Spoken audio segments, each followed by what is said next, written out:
Greetings, everyone. Hello, welcome. The title of this video is going to be alternate social media platforms and open Q&A, open forum Q&A. I wanted to discuss. So this is kind of like going to be open topic. Welcome to Dorsey's Resource. First, before we get started, I'm going to give a disclaimer. This video is for educational and informational purposes only. Please understand everyone's individual circumstance or situation may be different. It's up to every individual competent person to please do his or her homework and research regarding the matter being discussed. This information is not to be construed legal advice. In the event you need to seek a competent professional, it is encouraged that you please do so at one's own leisure. Dorsey's Resource is not liable or responsible for any misuse of this information. These are simply my opinions on the topic. With that being said, all rights are reserved. Now, let's get started. Welcome, I'm back. I haven't forgot about you all. I wanted to kind of get some feedback as I guess I'm on a time schedule, but as if I can get some people in the chat, you're welcome to ask questions, but I wanted just to discuss briefly. I don't know if I'm going to be before you guys that long because I am on a schedule here. But for the time being, I want to discuss alternate social media platforms since a lot of content creators have already, I've noticed, going back last year, even, ever since the after the polarizing election, there's big major censorship. Aaron Rodriguez in the chat. How you doing? Greetings, Aaron. Thank you for joining. Once again, this is going to be about alternate social media platforms and open forum Q&A. So if you guys have any questions out there, if you feel there's a topic that you would like me to cover, let me know. Jordan Evelyn, what's up? Greetings, Jordan. Hey, bro, what's going on? Appreciate you joining the chat. Thank you all for joining. So this is going to be like open forum pretty much, but I wanted to discuss, as many of you all know already, with the censorship that's been going on. I may do other videos touching on that. I kind of already went into some of the details that some of the laws they are breaking. Jordan Evans says, I want to ask you about the NDA exchanges. Okay, yeah, go ahead. You're welcome to the non-disclosure agreements, because I actually had a subscriber who contacted me, I would say maybe early afternoon yesterday on Sunday, and they actually told me they heard that the dinar or the reset may have been pushed back until next year. I said that would be really sad if that is true or whatnot. Because I was just giving my feedback. If they claim they want us to really do these humanitarian projects, it's mighty interesting that all of these number of years, if you do believe in it, understand some people think the Iraqi dinar is a scam. Some people think the prosperity programs are a scam.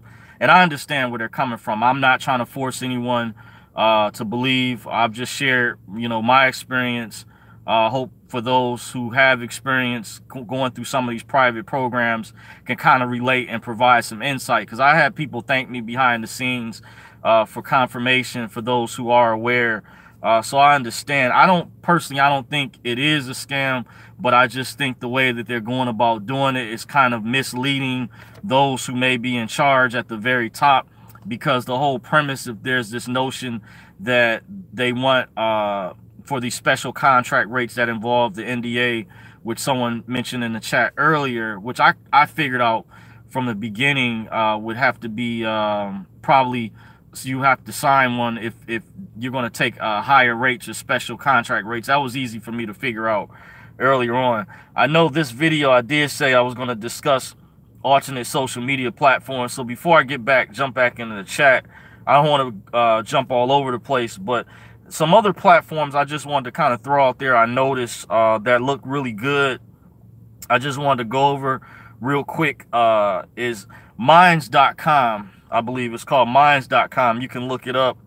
I haven't joined yet. I'm looking down the road maybe to transition. I'm doing my research in the meantime, but they look like they already have a big following. Some of these platforms I'm going to go over look very promising.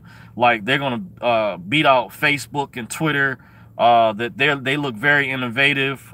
They also, some of them emphasize they don't censor. They're open to free speech, because I heard Google already censored one of their apps that was with this site called Gab.ai. They look very promising as well. I like Gab. I like the layout. I like the way it looks. They went through some type of scandal I won't go into, a little small minor incident that I was telling a friend of mine about. But overall, I think I trust them overall to be around for quite a while. It looks like they have a following, and it's good. People from different genres have gone over there. So you got minds.com, Gab.ai. You also have BitChute, spelled BITCHUTE. You can type it in on a search engine, BitChute. That looks very promising. Here I see someone, V Hart. I have to catch up on Dorsey's resources when I get a chance. Listening now. Okay, thank you for joining. You know, Auntie V, you know, believe that's my auntie, so I'm just giving her a shout out in the chat. So just going over information in the meantime for other alternate platforms before I get back to some of the questions that I had.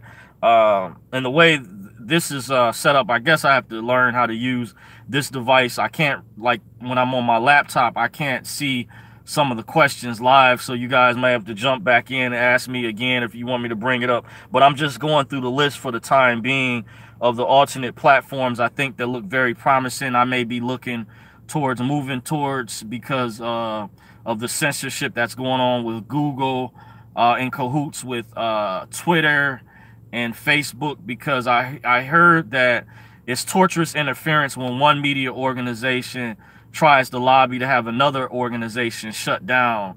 It's called torturous interference, actually. And also, I heard that a federal judge had ruled that that Trump. Thank you for joining in the chat. By the way, I'm gonna jump into the questions soon. Just want to go over, finish up real quick, briefly with these alternate social media platforms. As I went over, Trump was recently blocked, was blocking out trolls on Twitter not too long ago, and some people said they were going to sue President Trump. So they, I guess, took it to court. A federal judge, this actually happened, I heard, ruled that the reply section on Twitter was open to the public, or public utility. So that proved that Twitter is a public utility, public forum. So by them banning Alex Jones, they actually broke the law. There's actually, they violated, as well as YouTube, Facebook, and other platforms. They blatantly broke the law. These are also violations of antitrust laws, where if you're not familiar, look up with antitrust laws. The reason, the purpose they were created was to prevent monopolies, big super corporations from gobbling up other small corporations. I was telling a friend of mine, I took this in college. Even in high school, I had teachers that talked about this. It was created to keep fair competition out there in the business world, so it would allow other businesses and corporations to be able to compete on a more fair playing field. That's why years ago it was said with Nintendo, allegedly, I was told by one of my relatives, the government looked into them having a monopoly. I know over a lot of their content creators who used to make their video games, they were exclusive, and years later when the PlayStations, the Xboxes started coming out, big content creators that were video game developers that would make games for Nintendo started noticing they can make more money branching out, like making games for Sega. So it became more profitable. So it was hard for Nintendo to get those exclusive rights. But in a way, that was like them having a monopoly. That's why with Microsoft, you had a situation with them. AT&T many years ago was pretty known with the different bills. They had Ohio bill, Southern bill, where they broke up AT&T into the different bills, actually to create competition. And the prepaid phones actually helped bring the prices down, because when corporations have monopolies, that makes the prices higher for the products and things that we purchase. So a lot of the prepaid phones, like the Metro PCSs, the Crickets of the world, they help keep the checks and balances between T-Mobile, Verizon, Sprint from charging astronomical prices and really, you know, monopolizing the industry. But that's what these big tech giants were doing, because with, you know, Alex Jones happens to be very big, just using him for an example. Now, there are other content creators who were banned and shunned as well. but I'm just using that as an example real quick. So these are the reason I'm mentioning these other alternate platforms. I went over real.video. Well, I don't think I mentioned real.video. That's Mike Adams, the Health Ranger, started. I like the setup with that real.video. You can look that up, .com, minds.com, Gab.ai, bitshoot.com. DTube is another one. It's kind of like a mirror image of YouTube called DTube. You want to look up DTube. There's another one called Twitch. This is mainly for gamers, people involved in the video game world. But I heard when they heard about the censorship some time ago, they actually opened up their platform to regular content creators who really weren't into gaming. And then there's one I'm going to mention last before I jump back into the questions. I haven't forgot about you all. There's one called Black Spot, I believe. This is primarily for geared towards black people, African Americans, or melanated creators, as they would say. That one looks very promising. Looks like they have to maybe do some more work with their platforms, because many of these newer platforms, some of them don't have the latest or up-to-date technology, so it's going to take time before they get better quality video streaming. But I just gave you a list that you all can look up. Now I want to transition back into the questions. One from Jordan Evela, I remember. He said, who's holding up the dinar and why? That's a good question. I did a previous video. In my opinion, I actually gave my opinion in one of my recent videos. I have a theory. Now I can't say for sure, but when you study the banking system, I even heard from very reliable sources from a lot of the conference calls that I would listen to. It was said, I don't know who's currently doing it, but I would hear it would jump back and forth to different groups. During the previous administration, I heard that the IMF was at one point was holding it up. Then at another point, I heard it was the U.S. Treasury, because we're supposed to be allegedly going over to a gold-backed system or whatnot. Then I also heard the cabal, which controls the Federal Reserve. You have banking families behind the scenes who are shareholders, that there's a fight going on and they're trying not to relinquish power or whatnot, because they use the banking system as a weapon, and this can be construed as a form of financial terrorism and also money laundering and fraud. When you look at George Soros, like, where is he getting all this money from out of the blue to fund these different types of operations, even in the public or behind the scenes? That could be construed definitely as money laundering, and I'm surprised he's getting away with it. Because remember, some years ago, Martha Stewart, unfortunately, remember, she got in trouble for insider trading. Now, why is that fair? You know, so people out there need to look into George Soros. Where is he pulling this money from? Does he have an account at the DTC? Because this is criminal in nature. If he's not using it to really help people who are starving, people who are hurting, that need their bills paid, need their property taxes, or need help, that are struggling financially, or with this the Affordable Care Act that's seeing the prices skyrocket, and he's using it to fund anarchist groups or manipulative organizations. Someone needs to do an investigation into George Soros. I suggest, you know, turn his name over to law enforcement, notify the Trump administration, because this is highly criminal. And it was even stated on some private conference calls that I listened to. Some people mentioned in the past, they would say his name, that he was holding it up. But I don't have any evidence that he has control of the RV, but I wouldn't be surprised in some way, shape, or form if he's connected, because it's been rumored that him and Warren Buffett and others have been behind manipulation at the COMEX exchange in Chicago, where they manipulate the prices of silver, dealing with and precious metals,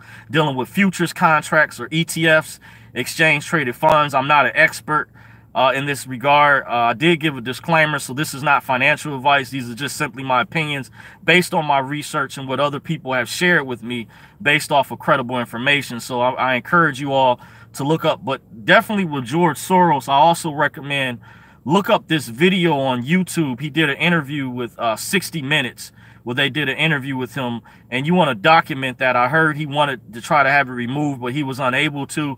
Look up that interview, the George Soros interview with 60 Minutes, that's on YouTube. It aired some years ago. I don't know what year or whatnot, but it's very eye-opening, and it gives confirmation, because some people will try to say what some of the information I'm giving is fake news. No, I'm going over facts. This is not conspiracy theory. Theory is something that's theoretical. Conspiracy is when people conspire. I'm going over factual information that you can look up, and that interview provides solidified evidence, credible information.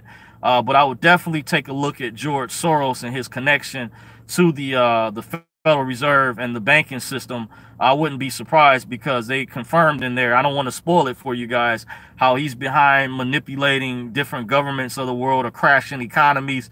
That's a lot of power, and you know, and going in third world countries and collapsing nations, you know, that is extremely a lot of power, and I see that's a form of financial terrorism.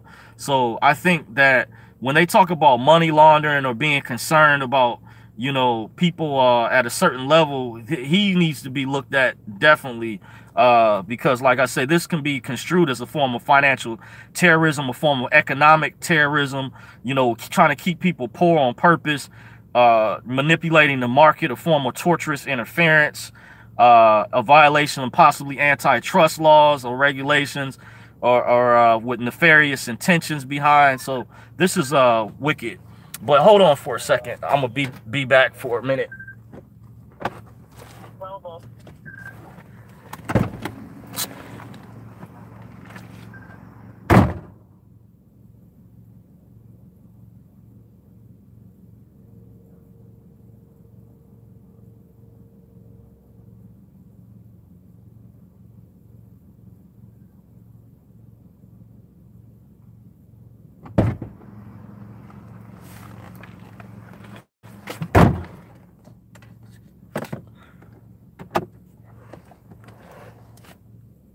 Okay, guys, I'm back. It's funny, when I'm going over high-powered information, it seems like I have a tendency to get interrupted. So just you know, I'm still here with you guys. Hopefully, I don't know if you're still in the chat, Jordan, Evelyn, hopefully I answered your question. I'm not sure exactly who's holding up the dinar, but it would be a travesty if they keep stalling this and delaying it time and time again. I try to refrain from discussing it and talking about it because of the sensitive nature involved in this. I see you again. You're welcome. I appreciate it very much. But I've tried, like I said, to reiterate, I tried to refrain, but it is very, very frustrating. You know, very, very tremendously frustrating. And another thing someone brought to my attention a while ago, this is kind of sensitive in nature, dealing with the cryptocurrencies. I know some of you all are into Bitcoin. Sister I was working with some time ago, haven't really spoken with her in a while. I might plan to reach back out to her. She stated to me to look into who started Bitcoin, who the creator was. And I never really thought about it. Similar to the Federal Reserve.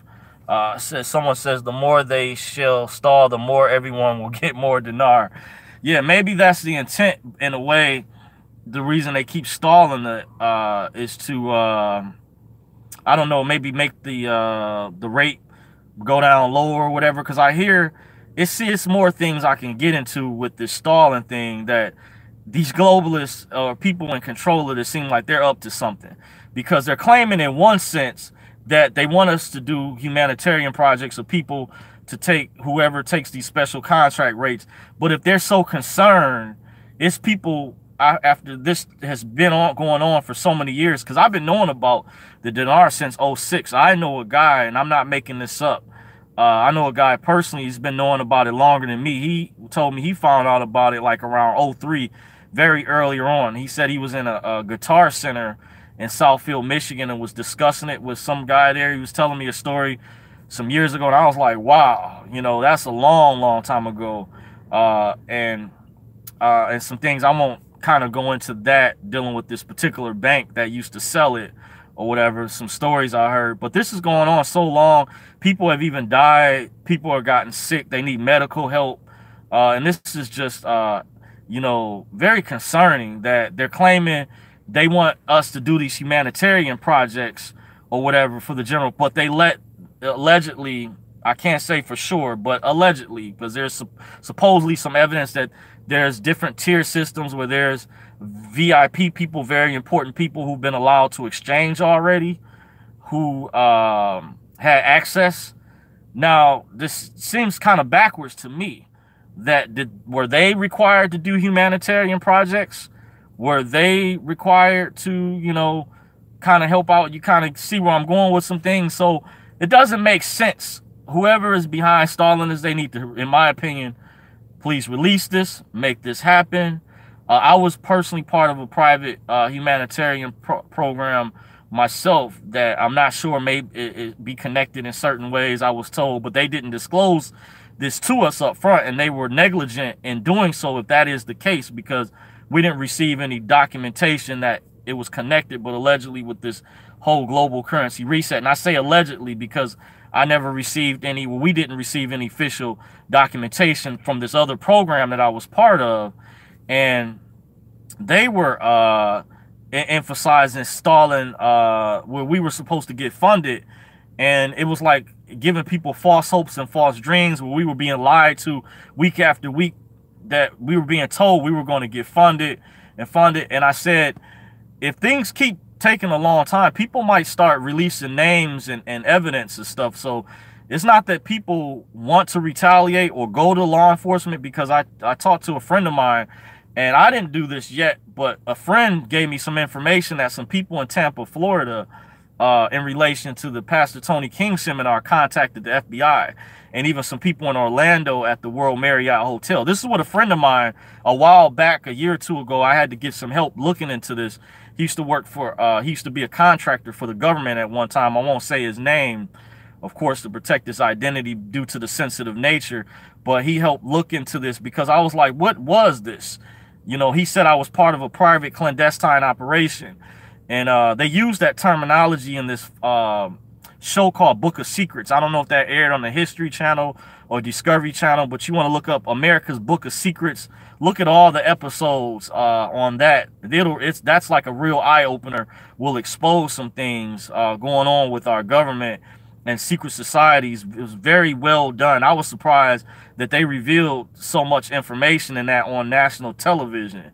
You know, was very surprising about secret societies and the government and with the presidents and stuff. Check it out. It's called America's Book of Secrets. I don't remember what year it was, but it aired, I think, maybe on one of the History Channel networks. But a friend of mine that did research had relayed that to me. These people in Florida filed a complaint with the FBI. So I don't know if that still was going to go down. I followed the rules I felt during the time.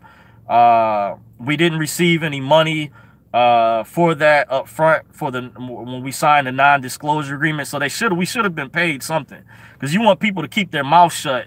You know, you need to pay people something. You know, I'm speaking to these dirty scum elites, scumbags who, you know, just wicked, devious people with nefarious intentions, because you're not going to get people to come back, and it's very deceitful. So be very careful. Any of you all out there, I did give a caution. I want to caution you, if you're part of any private programs that could be potentially, you think, possibly Ponzi schemes. I know it seems like people are quick to say that. I think some of these programs are legit, but honestly, they're being ran and controlled by a ruling class, people real high up behind the scenes. They operate differently in the private sector, and I didn't know this at first when I was asking a friend of mine to help investigate what was going on. What was this I was part of? So I felt they were the ones that broke their oath. That's why I went public. So I feel like I didn't violate any rules regardless, and I heard that they were going to make us sign another non-disclosure agreement, allegedly, if you decide to come back, because some people at the second event came to pick their packages up, and I don't even know what was done. They took our personal information, like our birth certificate, our social security card. So that's even concerning within itself, that they still are holding our personal documents. We don't know for sure, because we were under their tutelage, you know, and they didn't finish. They just shut the operation down, and just left us hanging. So, you know, I digress. Get back in the chat. Do we have to do a trust? Someone says, Joyce White in the chat. That's a good question. It's good, very important to have a trust. From what I've told, I'm still learning information about it. I have, one in particular set up. I won't go into the details about it or whatnot, or you could say maybe a couple. There's different types of trust. Actually, they're used for different purposes. You have revocable and irrevocable trust. You also have living trust. That's statutory. That's under the statutes. That's in the public. Then you have non-statutory trust that deals with the private, with the elite, what they use, or some refer to as common law express trust. But you have to do your research into that because it still has to be structured properly, because I've heard some people in the past have gotten into trouble for not having their trust structured correctly, where they had pure trust set up and they weren't legitimate common law trust. And I did give a disclaimer. So someone said Rendolent, the government by is in it. Sounds like they were saying is in it. If you could repeat that comment, I can go over that again. But like I was saying, to reiterate, there's different types of trust out there. I did give a disclaimer, so I want to let you all know this is not financial advice, legal advice. In the event you need professional guidance, it's encouraged that you seek a competent professional at one's own leisure. But I'm just going off of information I learned that intersected with this information throughout the years, because I studied in what was known as the redemption movement. And I learned about some of these this type of information when I started finding out that this stuff goes real high up when you delve deep into this stuff, because you can't just look at this stuff just with the basic look. You can't, like I said, you can't be a weekend warrior. This is what the military would say if you wanted to join the Army Reserve or whatever, and they would say if you wouldn't go full-time or active duty, they would say, oh, you just want to be a weekend warrior. Well, I'm gonna say similar, using this as a metaphor or analogy, similar is with this type of information, you can't be a weekend warrior. You have to look at it in depth. It is strongly encouraged to research it, because there's some things that are very, very concerning, and your eyes will start to open up as this information can get really in depth. But that was a good question. I think trusts are very important. Yes, it is indeed, to answer your question in the chat. Thank you for that question. Is there any more questions before I get ready to shut things down? Randall Lynch says, the government now is a total enemy of the people. Be prepared to fight or die. Yes, I agree. This is a scary thing, because I have a friend that's into a totally different discipline that deals with prepping survival, and they had many different shows with people who are into this. Some of you are familiar with Bear Grylls, Survivor Man. They had different series where they had people go out in the woods or go to different remote parts of the world to survive. A guy named, I'm not sure, forgive me if I'm not pronouncing his name correctly, Cody Lundeen and Canterbury. I don't know specifically what show that was, but a friend of mine showed me this type of stuff, because we're just like people cross-train in martial arts between hand-to-hand combat and firearms. With a friend of mine, since I study redemption education, he studies survival in his discipline. I told him I was aware of it, so it's like we're cross-training, and it's good to like combine forces like Voltron and share information, because like someone just mentioned in the chat, the government is not going to look out for us. I worked with people in the past that said they don't trust the government. I would say not everyone, just give my opinion, because I want to make it clear this video is not anti-government, but to be clear, there are good men and women who work within our government. The problem is that it's been hijacked behind the scenes by not only a ruling class elite, that's the shadow government, but deep state operatives. My mom is asking, what are the trustees versus the beneficiaries? That's a good question. Like I said, to reiterate, I'm not an expert when it comes to trust. A trustee is someone that's like the protector, or think of them as the manager. The beneficiary is like someone who, let's say if you assigned it, if you knew you were going to pass away or something was going to happen, or like with the bank account, you have a beneficiary. They would can have access to the account where you're designating the funds from the trust,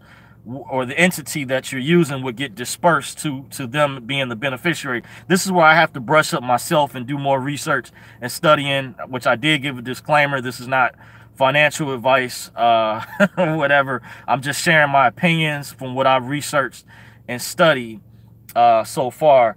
But we have ran out of time. I'm sorry, I am on a time frame, guys. I do appreciate you all for joining.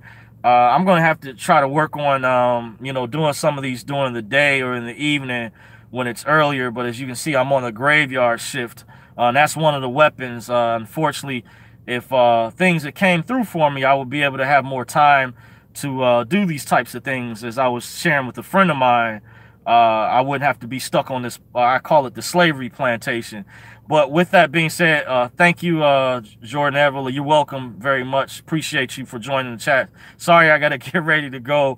But in the meantime, may the force be with you guys. Thank you all for joining.